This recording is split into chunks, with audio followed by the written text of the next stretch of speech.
Shalom Bapak Ibu. Shalom. Apa kabar? Yes. Saya kaget ketika Pak Yosep kirimi foto dia khotbah dan di belakang ada tulisan minggu depan yang khotbah saya. Padahal saya cek jadwal saya ada di Betani. Jadi saya ngomong sama Cik Sujen, Cik, kayaknya jadwalku keliru loh. Saya hari ini di Betani. Terus Cik Sujen bilang, ini WA saya. Nah ternyata bulan lalu ya handphone saya rusak sehingga ganti handphone baru. Sehingga itu tak cek nggak keluar. Terus saya bilang ya sudah yang sore saya pasti ngisi, kalau enggak diganti Pak Yosef. Oke, Bapak Ibu, sehingga tadi saya ngomong sama gembalanya Betani, Pak seharusnya jadwalnya saya bukan di sini. Loh, kata sekretaris jadwal Bapak memang benar di sini. Iya, seharusnya saya di Victory, entah kok HP nulisnya ngisi di Betani. Ya, yang jelas yang salah saya, tidak. Betul kan? Nggak bisa nyalain jadwalnya yang nyalain adalah yang ngatain jadwal, enggak, yang salah pasti saya. Karena yang masukkan di Google Calendar itu saya. Nggak tahu yang saya masukkan yang dulu. Kan 1 tahun saya dijadwal 2 semester ya. Yang 1 Januari, yang 1 Juli. 1 Januari benar, yang Juli salah. Oke. Jadi harus ngaku kalau ini salah. Nah hari ini saya ingin khotbah dengan judul overthinking. Jangan mikir terlalu lama. Oke, siapa di sini yang biasa overthinking? Tolong angkat tangan. Oh jujur ya, banyak. Jujur. Bapak Ibu yang Tuhan Yesus kasihi, saya baru pulang dari Vietnam. Ada anak-anak muda yang ngajak saya ke Vietnam. Dan saya nggak atur jadwal. Jadi hotel semua diaturkan anak-anak muda itu. Kemudian ada anak cewek bilang begini, Pak kayaknya kita di hotel yang salah. Terus saya bilang, kamarku nggak apa-apa itu? Oh ya, soalnya kamar Bapak dikasih yang terbaik. Kalau yang anak muda dikasih yang biasa-biasa. Loh, kenapa biasa-biasa? Kamarku ada setannya. Terus saya bilang, nanti malam tukar. Saya tidur di kamarmu. Setannya nggak muncul tuh. Kadang-kadang kita overthinking. Setuju? Oke. Saya pernah ke Ghost Town di Kanada. Ternyata nggak ada ghostnya itu. Karena apalagi kalau sama saya aja ghostnya nggak keluar, apalagi Pak Irfan, betul ya. Penampilannya lebih mengerikan dari saya, pasti ghostnya takut, betul ya. Tapi ada orang Jepang yang lari bilang sama saya tadi saya dilihatin, Bapak, oh saya enggak. Berarti dia lebih berani nakut-nakuti orang Jepang daripada orang Indonesia. Soalnya setan orang Indonesia lebih mengerikan, betul ya. Suster ngesot, gendruwo, oke. Jadi kita terbiasa lebih mengerikan. Jadi kalau setan Kanada nggak perlu takut, betul ya.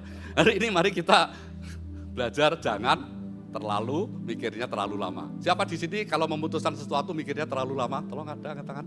Yang overthinking, oh ya. Ibu jujur, mengapa? Yang lain bohong. Karena biasanya kita seringkali berpikir terlalu lama, betul ya. Pernah dengar teguran kayak gitu? Kelamaan mikir. Kayak mikirin negoro aja, pernah dengar kayak gitu? Padahal kita pikirin bukan negoro kan? Nah, kalau nggak bikin kita jengkel, ya mesam-mesem. Coba kita ngaku saja, ternyata yang ngaku hanya satu, yang lain bohong. Kita lihat yang pertama, mengapa kita perlu think deep, berpikir mendalam. Meskipun judulnya jangan terlalu lama, tapi think deep itu perlu. Memang ada hal yang harus dipikirkan dengan cepat. Misalnya saat bertemu harimau, singa, atau ular piton, insting kita menyuruh kita untuk segera lari. Jangan tunda jika tidak ingin celaka. Betul ya? GBI Jakarta ngadakan retreat di puncak dan saya suruh ngisi di situ dan saya ditaruh kamar yang terbaik dibanding kamar peserta. Tapi Anda tahu malam itu ada setan di kamar saya. Dan ini true story. Karena midnight saya terbangun, kamar ranjang di sebelah saya ada yang ngorok. Saya kira itu pendeta Jakarta. Karena panitianya berkata, Pak, nanti jangan dikunci ya. Soalnya ranjang sebelahnya itu ada pendeta dari Abalaf yang ngisi. Oh kalau Abalaf saya banyak yang kenal. Lebih seneng kalau saya kamar dengan dia. Ternyata yang ngorok bukan siapa-siapa loh. Saat saya bangun, berhenti. Saya tidur lagi, ngorok lagi di sebelah. Waktu pagi ditanya sama panitia, Pak bisa tidur nyenyak? Enggak. Loh kenapa? Kayaknya kamar saya ada penghuni yang lain. Terus dia bilang, enggak Pak, itu karena dindingnya itu dari triplek. Jadi mungkin yang ngorok itu adalah sebelah. Oh saya lega. Waktu saya mau tidur lagi, saya ketok-ketok dindingnya. Ternyata solid, bukan triplek. Berarti bukan dari sebelah. Untungnya tiba-tiba pendeta datang yang dari Jakarta, tidur di sebelah saya. Oh saya happy. Terus dia ditanya gini, Pak Safir bisa tidur semalam? Enggak. Kenapa? Ada yang ganggu saya. Dan tiba-tiba dia lihat, loh ini nomor sekian di kamar hotel kita. Iya, tahun lalu saya ngisi, bukan Pak Safir yang ngisi. Saya ditempatkan di kamar yang sama dan saya diganggu. Terus saya tanya, ada orang ngorok? Oh enggak Pak. Nah terus saya sudah tidur, selimut saya ditarik dan di atas saya ada sosok yang tidak ada mata dan mulutnya.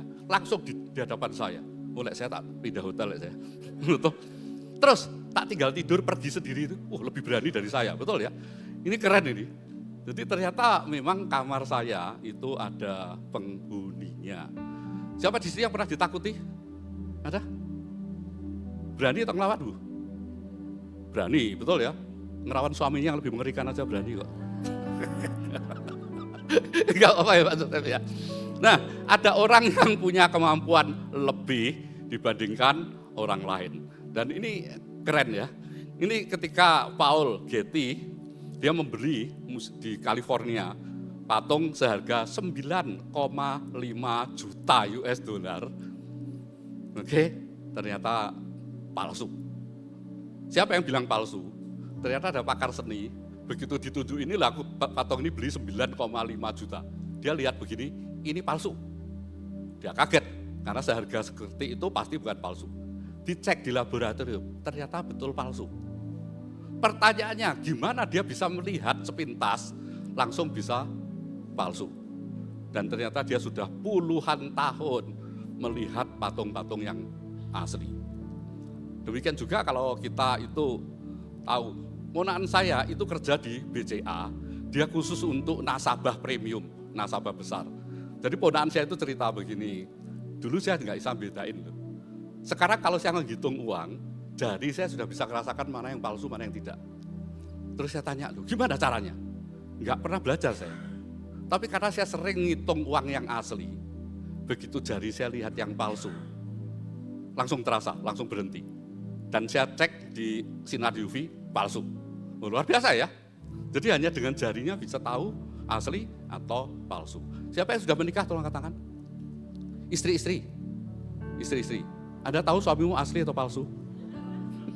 Nah, guyu. Betul. Suamimu asli atau palsu. Itu perlu indera keenam sih untuk tahu bahwa ini orang yang baik atau yang tidak. Nah, ini fresh ya, baru tadi pagi ya. Jadi pengurus Betani yang biasa ngatur jadwal itu, dia bilang begini, Pak, anakku sudah pulang ke Indonesia loh, belum punya jodoh. Pak Safir kan terkenal kenalin jodoh kan. Dan Anda tahu yang di pikiran saya siapa? Anak bungsu Pak Irman. Begitu saya tanya, Jess, kamu udah punya pacar? Enggak Pak, kebetulan. Minggu depan tak kenalin ya. Ini loh fotonya. Saya kalau kenalin sekaligus fotonya ya, betul. Kalau nomor rekeningnya saya nggak tahu deh. Oke. Nah, jadi kalau mau cari jodoh, memang kita sebetulnya perlu ada feeling, bisa tahu atau tidak. Kalau sekian lama mengenalin orang, saya kira-kira bisa tahu ini orang ini baik atau tidak. Kadang-kadang ada yang penampilannya aja di luar, kenyataannya nggak baik. Ada yang penampilannya sederhana, ternyata Crazy Rich Surabaya. Dari mana saya tahu? Tahu, soalnya kalau makan di restoran dia lebih dulu bayarin daripada saya. Oke. Nah, kemampuan inilah yang oleh penulis favorit saya, semua buku dia saya koleksi, yaitu The Power of Thinking Without Thinking. Ada di Gramedia, sudah ada bahasa Indonesianya, jangan khawatir. Dulunya judulnya bahasa Inggris, Blink, The Power of Thinking Without Thinking.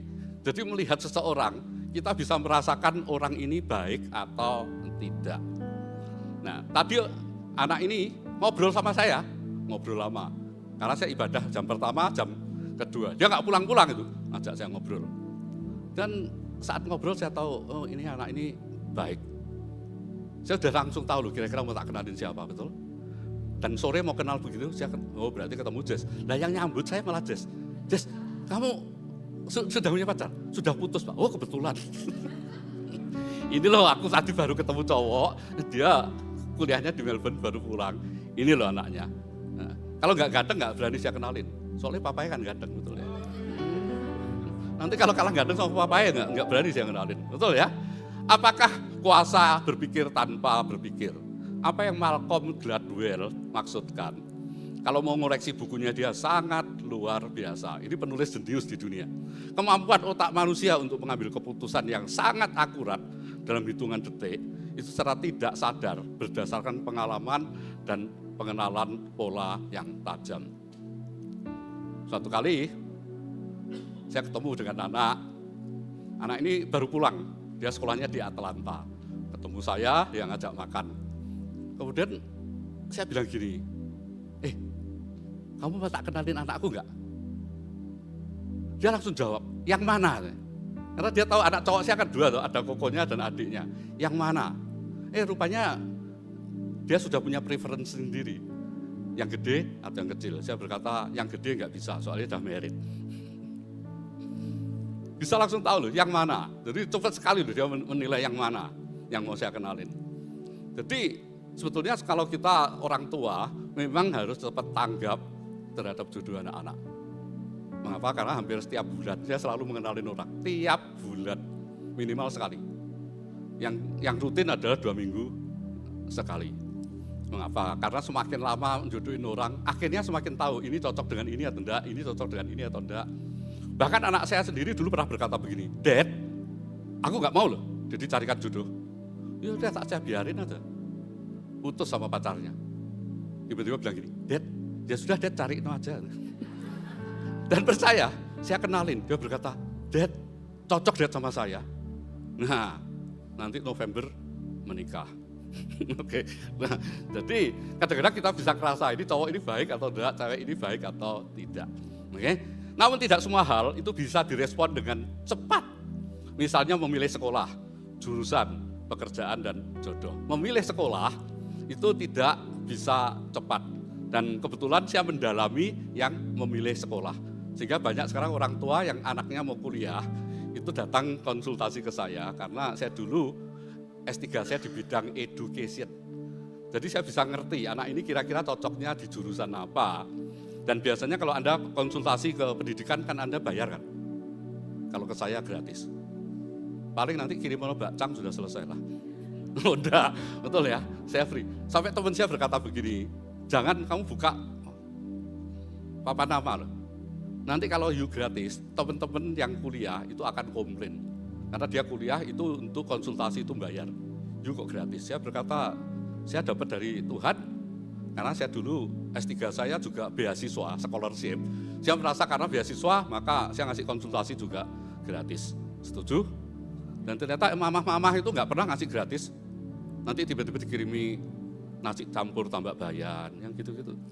Dan saya lebih happy daripada dikirimi rekening. Setuju? Kayaknya nggak setuju semua ya. Soalnya di sini semuanya pilih rekening. Mentahannya saja, betul? Kalau Bapak Ibu pilih mentahnya saja, saya berikan buah yang entah itu. Oke, jadi bukan uang. Nah, terutama kalau memilih jodoh, itu harus sangat hati-hati. Ada seorang ibu datang kepada saya dan berkata, Pak, sorry ya, anakku divorce. Mengapa dia minta sorry? Soalnya waktu dia kenalkan cowok itu ke saya berkata, Ci, anak cewekmu jangan kasihkan dia. Loh, kok bisa? Feelingku mengatakan ini nggak baik cowok ini. Ternyata nikah baru nggak sampai setahun, divorce, sudah bercerai. Dan itu mamahnya sama anak gadisnya datang ke tempat saya hanya untuk say sorry. Karena saya dulu terus terang bilang, saya nggak setuju meskipun itu bukan anak saya. Sakno anakmu sih, nah mau kasihkan ini. Ternyata betul, cowok itu hanya screen saver. Tahu screen saver? Bagusnya sebentar, setelah itu ganti yang asli. Betul ya? Nah, mengapa kita perlu berpikir serius sebelum berkata he is atau she is the one? Karena memilih pasangan hidup itu adalah keputusan besar yang menentukan masa depan, kebahagiaan dan kesehatan mental kita. Nah, Chloe, ini kalau dia setiap di TikToknya, dia selalu berkata, lebih baik picky daripada salah memilih.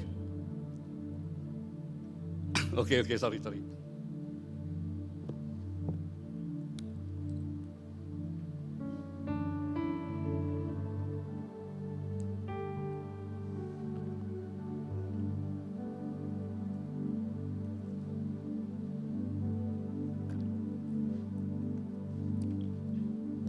Mungkin Bapak Ibu mungkin terheran ya, mengapa tangan saya gemetar.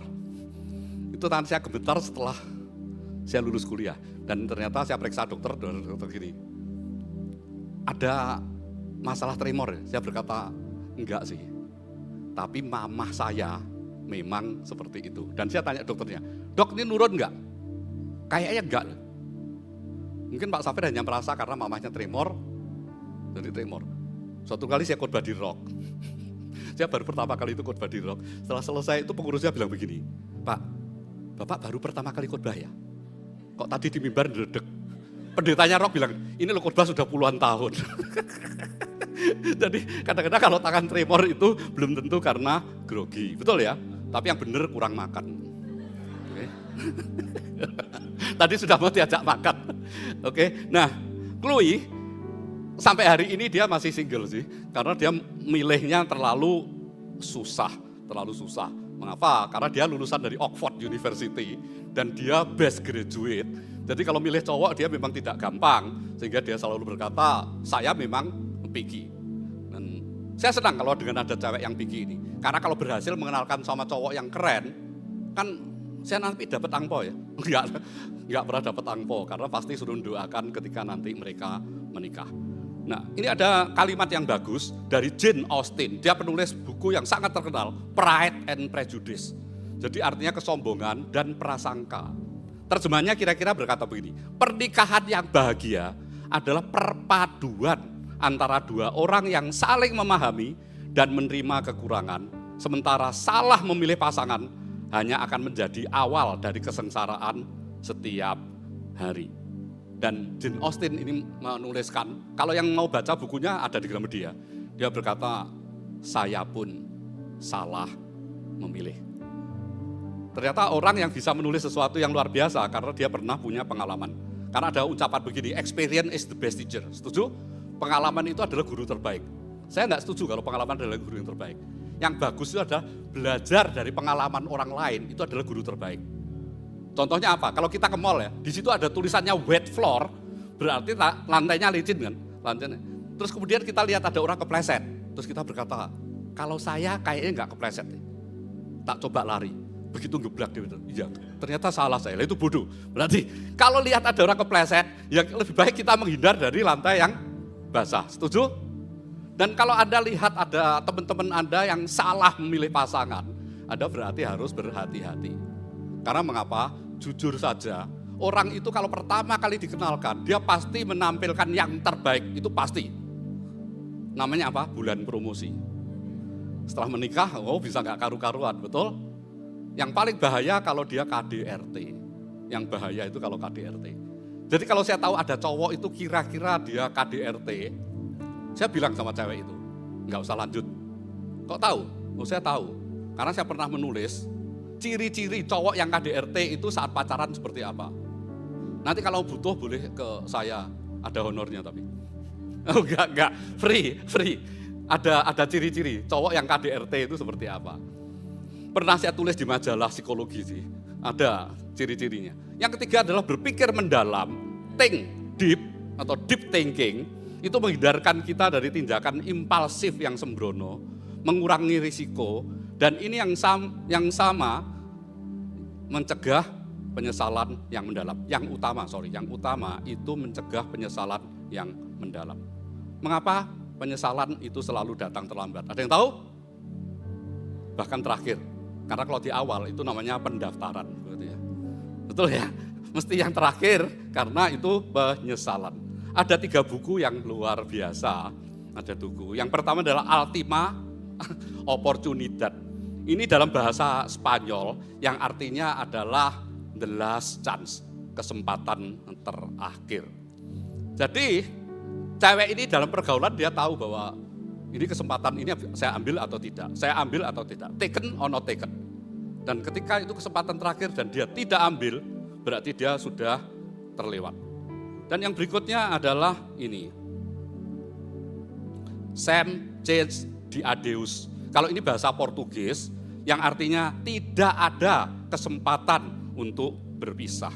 Tidak ada kesempatan untuk berpisah. Jadi saya selalu katakan begini, kalau you sudah married, jangan divorce. Karena Anda sudah memutuskan untuk menikah. Kalau memutuskan pisah sebelum pacaran, itu saya paling setuju. Dan kalau yang mau bahasa Inggris, ini yang bahasa Inggris, New York Times bestseller. Judulnya No Second Chance. Tidak ada kesempatan yang kedua. Seringkali kan kita berkata begini, oh nanti ada kesempatan berikutnya. Itu tidak selalu. Kalau kesempatan itu tidak kita ambil, bisa jadi kita sudah kehilangan kesempatan itu. Orang yang di dunia bisnis pasti tahu. Kadang-kadang tidak ada kesempatan yang kedua. Setuju? Misalnya ada tender gitu. Feeling kita mengatakan ambil. Dan ternyata kita masih nunda-nunda. Ternyata diambil orang lain. Maka proyek itu tidak akan kembali kepada kita. Enggak mungkin. No second chance. Nah, buku ini berkisah tentang, kalau yang malas baca, ringkasannya saya jelaskan. Dr. Mark Seidman yang mengalami penderitaan yang berat dan berulang. Dirinya ditembak, istrinya dibunuh, bayi perempuannya namanya Tara yang baru berusia 6 bulan diculik. Dan inilah yang ditanyakan, mengapa Tuhan mengizinkan adanya penyesalan. Betul ya, pernah ada yang tanya begitu gak? Kok Tuhan mengizinkan ada penyesalan ya? Saya menyesal mengapa saya pilih ini. Saya menyesal mengapa saya pindah ke kota ini. Dan penyesalan memang biasanya tidak ada kesempatan yang kedua. Ini ada quote yang bagus. Allah menciptakan penyesalan agar kita tahu bahwa tidak semua hal bisa diulang lagi. Setuju? Saya ulang ya. Allah menciptakan penyesalan agar kita tahu bahwa tidak semua hal bisa diulang kembali. Kita sekolah, hair remedy bisa diulang kembali. Tetapi kalau itu pernikahan, Anda nggak bisa mengulang kembali. Setuju? Ada di sini yang merasa pasangan di sebelahnya nggak cocok, jangan angkat tangan. Nanti pasangannya marah. Ada nggak yang dalam hati merasa kayaknya aku dulu salah memilih? Jangan ada keluar kata-kata itu. Mengapa? Karena begitu Anda sudah diberkati, ya sudah. Itu pilihan Anda. Jangan pernah menyesal. Setuju? Jangan pernah menyesal. Dan saya sama istri itu seringkali berbeda pandangan tentang calon menantu. Oke? Anak saya yang bungsu itu pacarnya dulu bukan orang Indonesia.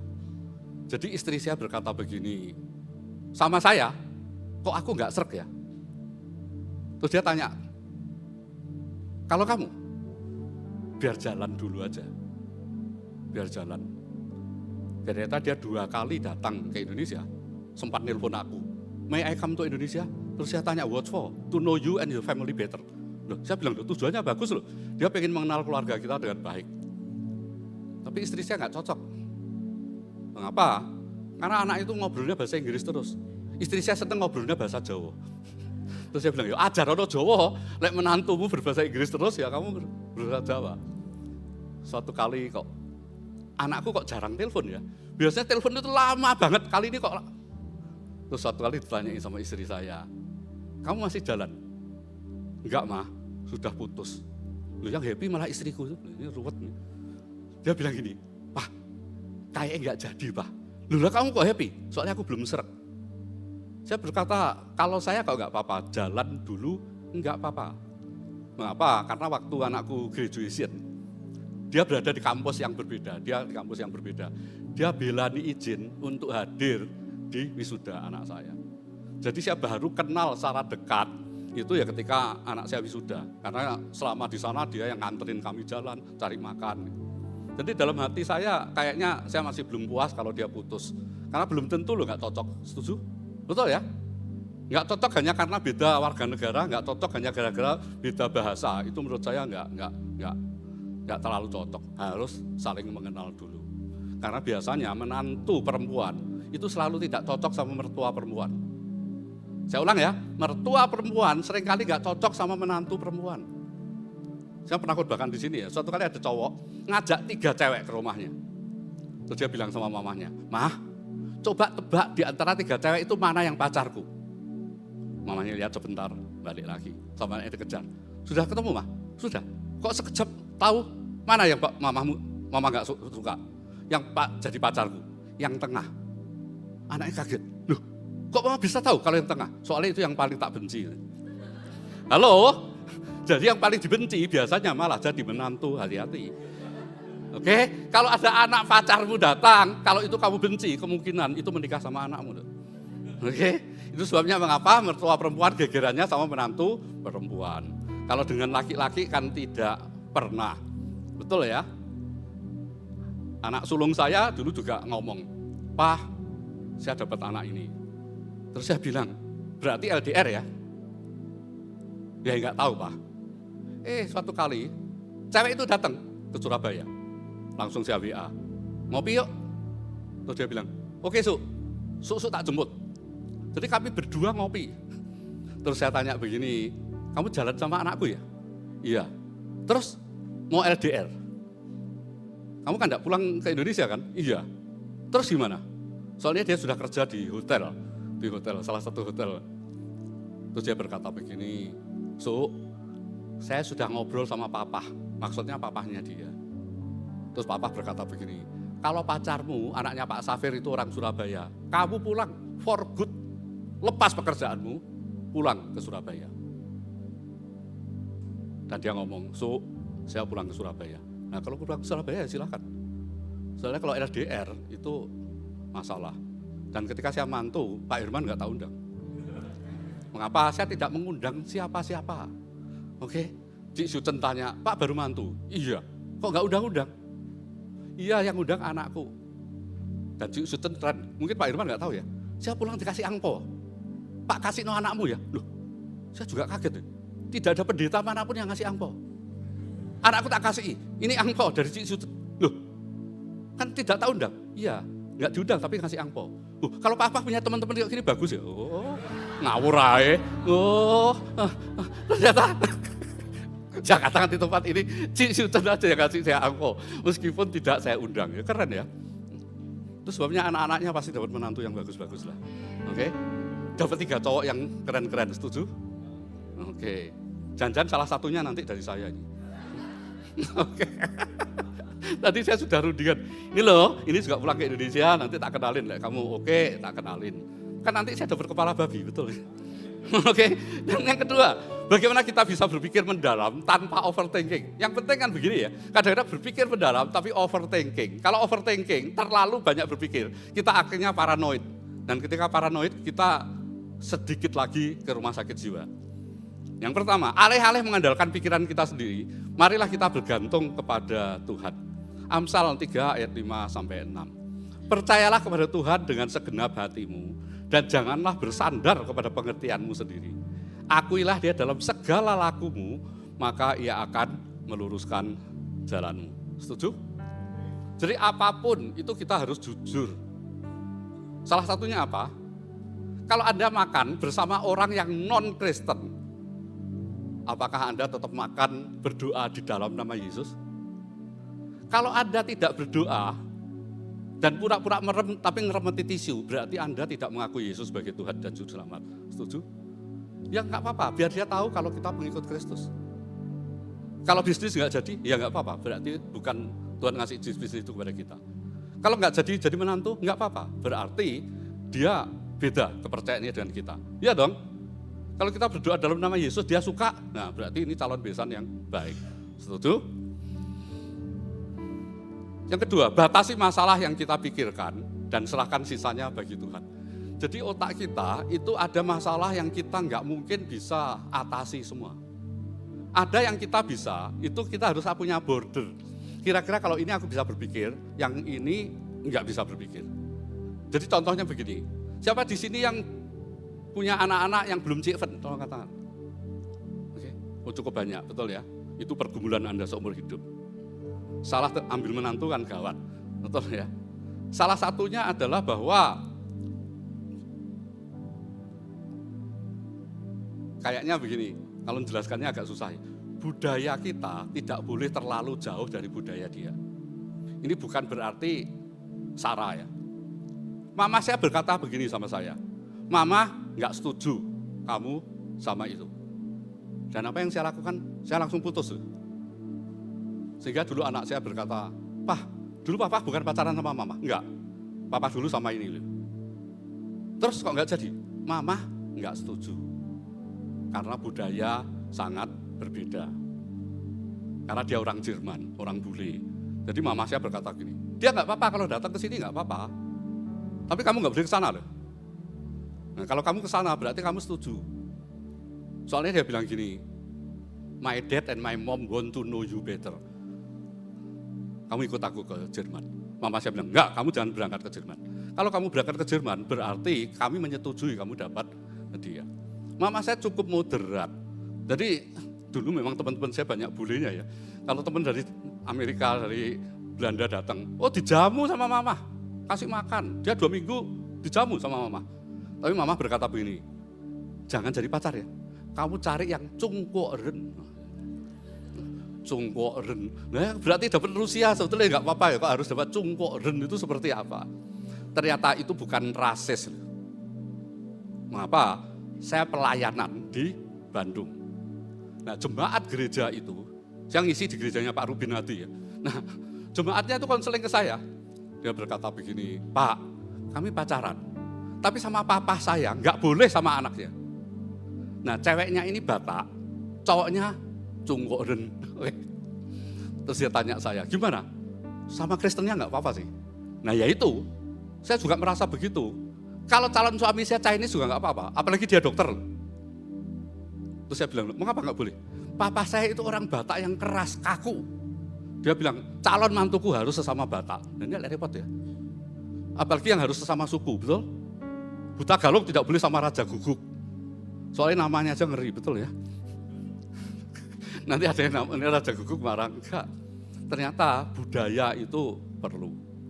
Dan saya bilang gini, nanti kalau papamu datang, temukan sama saya. Loh, Bapak berani sama papa? Ngapain nggak berani? Papa saya tentara loh. Loh, masa tentara nggak apa-apa nggak? Tentara nggak mungkin nih Mbak Pendeta. Oke.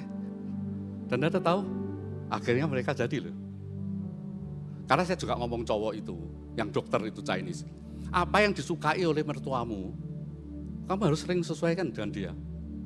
Jangan hanya ngambil anaknya. Kamu tidak bisa ngerayu papahnya, nggak dikasihkan ke anaknya.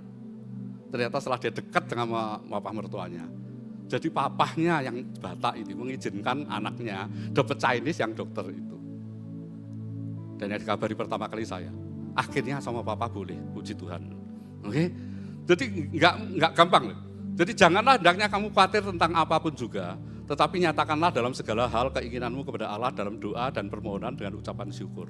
Damai sejahtera Allah yang melampaui segala akal akan memelihara hati dan pikiranmu dalam Kristus Yesus. Kok saya lebih liberal lagi. Saya baru pacaran sama yang sekarang menjadi istri saya, kan orang Magelang ya. Suatu kali kami itu sudah menentukan tanggal, sudah sewa gedung, sudah sewa pemain musiknya siapa saja, penyanyinya siapa saja. Tiba-tiba mama mertua meninggal dunia. Nah padahal keluarga istri saya itu totok. Do you know the meaning of totok? Sangat kaku. Kokoku bilang begini, waduh gimana ya? Nek nggak jadi kita habis banyak uang loh. Soalnya uang gedung barang nggak bisa balik loh. Betul ya, uang mukanya kan nggak bisa balik. Terus saya bilang, kok saya tak ke Magelang. Saya temui keluarganya. Oh cukup gentleman kan. Oh saya sama engkongnya nggak takut saya. Ternyata engkongnya berkata begini, saya memang orang totok. Tetapi pernikahan yang sudah dirancang dengan baik tidak boleh dibatalkan. Lanjut. Langsung calon istri saya mesem. Wah happy deh, nggak jadi ditunda. Soalnya kalau ditunda 3 tahun. Betul ya, kepercayaan saya ini kan 3 tahun. Apa yang dia khawatirkan 3 tahun?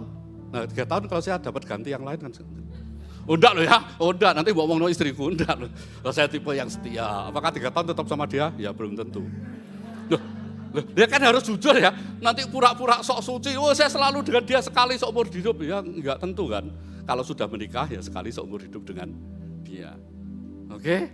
Nah, sekarang yang pergumulan ini dengan anak saya yang kedua, karena dia dapat anak GMS.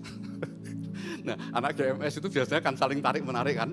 Saya bilang sama anak saya, meskipun pacarmu itu pengurus GMS, tapi papa punya prinsip, harus ikut yang laki. Loh, iya dong. Tidak karena saya anak laki loh. Kalau ada jemaat yang dia anaknya perempuan, cowoknya di mana? Cowoknya misalnya di GKI. Kamu yang ikut ke GKI loh. Karena kan kepala keluarga, betul ya? Buktinya Cik Sucen ikut Pak Hirman, betul kan? Iya dong. Loh, iya dong, yang ikut yang cowok, betul ya? Ikut yang cowok. Nah, kalau Jesslyn nanti jadi dengan yang saya kenalkan, berarti pindah ke Betani, betul ya? Sama papahnya harus diizinkan loh, betul ya? Soalnya mamahnya pengurus inti Betani. Tadi mamahnya berkata, Pak please ya ini anakku, kok beres, aku punya teman yang baik. Tapi enggak tahu oleh papahnya boleh atau enggak. Oke. Yang ketiga, minta Tuhan kendalikan pikiran kita. Lihat 2 Korintus 10 ayat 5. Kami mematahkan setiap siasat orang dan merubuhkan setiap kubu yang dibangun oleh keangkuhan manusia untuk menentang pengenalan akan Allah. Kami menawan segala pikiran dan menaklukkannya kepada Kristus. Percayalah kalau kita serahkan jodoh anak kita atau jodoh kita kepada tangan Tuhan, Tuhan akan memberikan yang terbaik. Kalau dia tidak setuju, pasti diputuskan. Setuju? Saya kalau ada mereka yang sudah tunangan sekalipun, kalau saya yang suruh doain, saya berkata begini, kalau ini kehendak Tuhan, akan lanjut dengan pernikahan. Kalau enggak, Tuhan yang putuskan. Mamahnya enggak komplain, meskipun di hadapan tamu-tamu yang lain. Siapa yang berani sama Tuhan, betul kan? Kalau yang tidak setuju saya, ya ngawur itu. Tapi kalau tidak diizinkan Tuhan, lebih baik putus sebelum menikah. Setuju? Daripada sudah menikah putus kan menyangkali firman Tuhan, tidak boleh cerai. Dan yang ketiga, apa langkah praktis yang bisa kita lakukan? Praktis berarti yang sederhana. Yang pertama adalah nge-gym otak dengan membiasakan diri membaca bacaan yang berat. Kadang-kadang orang itu nggak mau baca buku, maunya lihat YouTube, lihat TikTok. Saya sampai tulis di Tempo, saya menulis di Tempo, saya judul begini, setiap orang sekarang jadi pakar. Mengapa? Karena tidak pakarnya pun bisa ngasih nasihat kepada orang lain. Ya atau ya? Cara sehat, 5 cara sehat. Yang ngomong itu bukan dokter. Dan semua yang dikatakan di TikTok itu selalu dituruti. Belum tentu. Coba lihat Amsal 23 ayat 7. Sebab seperti orang yang membuat perhitungan dalam dirinya sendiri, demikianlah ia. Terjemahnya sederhana. Kalau kita menilai diri kita sendiri rendah, maka kita akan seperti itu. Kalau kita ngomong kepada Tuhan, meskipun kita itu mungkin bukan dari keluarga kaya, tapi aku anak Tuhan, Tuhan mampu membuat aku menjadi sukses. Setuju? Sehingga saya senang dengan NIV, New International Version. Dia berkata begini, Alkitab bahasa Inggris. For as he thinks in his heart, so is he. Jadi apa yang kita pikirkan tentang diri kita sendiri di dalam hati, itulah yang akan menjadi kenyataan. Jadi kalau ada merasa minder, itu juga tidak Alkitabiah. Kita boleh rendah hati, boleh, tapi minder jangan. Mengapa? Karena seringkali, ya ini karena saya sering jodohin orang, banyak cowok-cowok itu yang minder. Ketika tahu bahwa ini anak keluarga kaya, itu saya kenalin minder. Dia berkata, Pak, garasi rumahnya aja lebih besar daripada rumah saya. Loh, itu berarti kan mental minder. Saya berkata, gak usah khawatir. Saya sudah jalan bareng sama papa mamahnya waktu ke Singapura. Jadi saya kenal sekali papa mamahnya itu. Dia memang konglomerat Indonesia. Tapi papahnya saya tanya, kok gak apa-apa loh anak cewekmu kalau tak kenalin yang secara ekonomi di bawahnya? Enggak apa-apa Pak Safir, trust me. Kami sudah tidak perlu kekayaan lagi. Ya saya percaya dia konglomerat. Asal dia bisa mimpin salah satu perusahaan, tak kasihkan kok anakku. Nah, itu kan keren ya. Apa tiba-tiba seperti, kok aku juga punya anak laki-laki. Nah itu ngawur itu. Mencari yang lain anak dia ditawarno, itu ngawur pol itu. Saya tidak pernah seperti itu. Oke, saya nggak pernah seperti itu. Oke, betul ya. Karena seperti yang dipikirkannya dalam hati, demikianlah adanya. Karena kalau mau besanan bisa loh. Anak saya yang bungsu itu usianya akan lebih tua dari anaknya Pak Hirman, betul ya. Pernah saya nyinggung-nyinggung? Oh enggak. Jess ya belum tentu mau sama anak saya. Betul ya. Dan anak saya juga sudah punya pacar sebetulnya. Neurofitness atau senam otak yang bertujuan untuk mengasah fungsi kognitif, mempertajam daya ingat, dan meningkatkan konektivitas antar sel. Jemaat saya itu tahu kalau saya itu kutu buku. Sehingga yang ibu-ibu, kalau keluar negeri sering bawakan saya buku. Tapi ada pesan sponsor, Pak tolong dibaca, setelah itu saya diceritani isinya. Loh, itu males bocor, betul ya? Loh ibu baca sendiri setelah selesai kasih saya. Enggak, Pak Safir aja yang baca, nanti ringkesannya kasihkan saya. Loh, lebih mahal dari harga bukunya dong, kalau saya suruh ngeringkes, betul ya? Waktu untuk ngeringkes itu kan masalah, betul ya?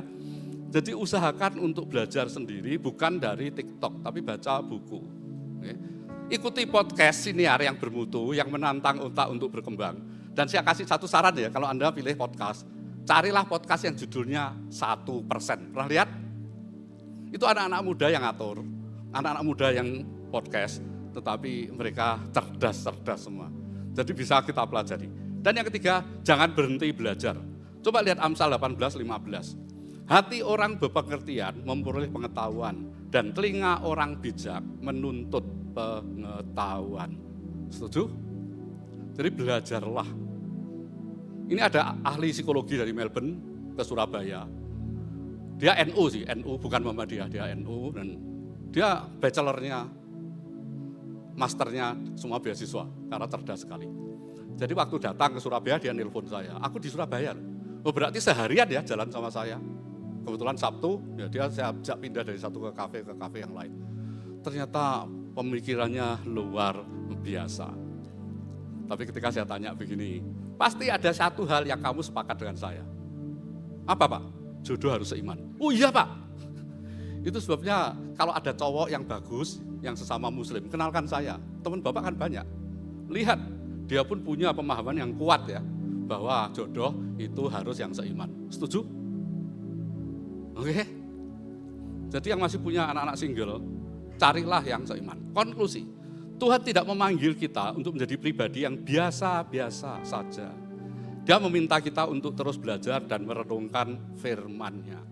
Dan belajar itu tidak harus formal, tidak harus formal. Yang terakhir saya berbeda pendapat dengan istri saya, sehingga akhirnya tidak saya ambil. Jadi ada wakil rektor dari kampus di LA, datang ke Surabaya, dia nginep di Ciputra, telepon saya, bisa ketemu. Karena dia vice president saya temui. Kemudian dia berkata begini, saya dengar dari teman-teman di Amerika, Bapak suka belajar. Iya, kalau tak kasih scholarship mau nggak? Ambil PhD. Oh saya langsung happy, pulang semua surat, semua berkas ijazah saya kumpulkan. Istri saya yang lihat gitu langsung bilang, kamu mau kemana? Ini aku dapat beasiswa ke Amerika. Gak usah, wis tuwek belajar. Langsung hanya satu kata, wis tuwek kok belajar terus. Langsung berhenti, tak barekno lagi. Mengapa? Karena saya lebih cinta istri daripada belajar. Ya dong, betul? Nanti saya kulasnya dipecat sebagai suami lah, gak enak ya. Setuju? Nah, tapi kita itu belajar tidak harus yang formal. Otodidak bisa dong, belajar sendiri. Setuju? Ibrani 5 ayat 13-14. Sebab barang siapa masih memerlukan susu, ia tidak memahami ajaran tentang kebenaran. Sebab ia adalah anak kecil. Tetapi makanan keras adalah untuk orang-orang dewasa, yang karena mempunyai panca indera yang terlatih untuk membedakan yang baik daripada yang jahat. Jadi kalau khotbah-khotbah minggu Pak Gembala dan Bu Siucen pilih pengajaran, harus kita ikuti, setuju? Bukan hanya berkata begini, kalau kamu ikut Tuhan, kamu nanti diberkati, kamu jadi orang kaya. Jangan hanya dengerin yang itu, meskipun itu bisa terjadi, setuju? Kalau nanti engkau dapat menantu, meskipun dia bukan orang kaya, tetapi dia cinta Tuhan, Tuhan bisa berkati 7 kali lipat, kayak duta Pak Pendeta tadi di awal. Dan waktu Pak Hirman berkata, apa yang hilang akan dikembalikan 7 kali lipat. Saya ngomong amin paling gede loh, di depan saya bilang amin. Mengapa? Waktu saya pelayanan di New York, saya kehilangan ribuan US dollar. Karena ada teman saya yang pinjem, sampai hari ini nggak dikembalikan. Karena dia anak Tuhan kan di New York, teman sama saya, Pak pinjem dulu ya.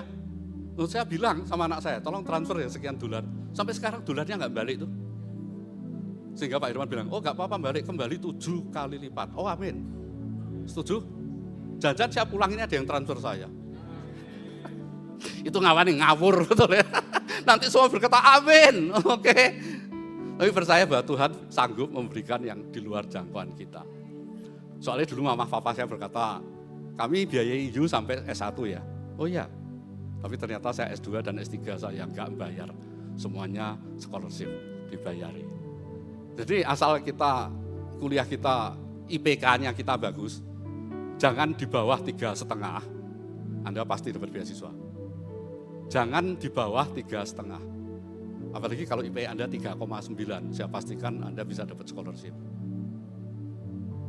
Jadi jangan khawatir kita nggak punya uang, asal IPK kita tinggi, kita bisa lanjut kuliah terus. Amin. Gimana kalau nggak dapat kuliah? Kita punya Roh Kudus yang mengajar kita, melampaui para profesor dimanapun. Setuju? Jadi waktu saya persiapan firman, saya memang baca buku-buku hermeneutika, homiletika.